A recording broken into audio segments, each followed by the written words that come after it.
৪৭তম BCS লিখিত পরীক্ষার্থীদের সঙ্গে পুলিশের সংঘর্ষ হয়েছে। লিখিত পরীক্ষার যৌক্তিক সময় নির্ধারণের দাবিতে শাহবাগে আন্দোলনরত শিক্ষার্থীদের কর্মসূচিতে পুলিশ লাঠিচার্জ ও জলকামান নিক্ষেপ করে। এতে বেশ কয়েকজন আহত হয়েছেন।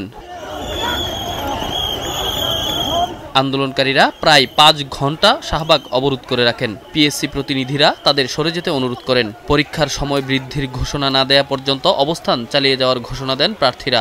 পরে তারা যমুনার দিকে যাওয়ার চেষ্টা করলে বিকেল ৪:৩০টার দিকে লাঠিচার্জ করে পরীক্ষার্থীদের ছত্রভঙ্গ করে দেয় পুলিশ। তাদের অভিযোগ, এর আগের বিসিএস পরীক্ষাগুলোতে লিখিত পরীক্ষার জন্য ৩ থেকে ৬ মাস সময় দেওয়া হতো।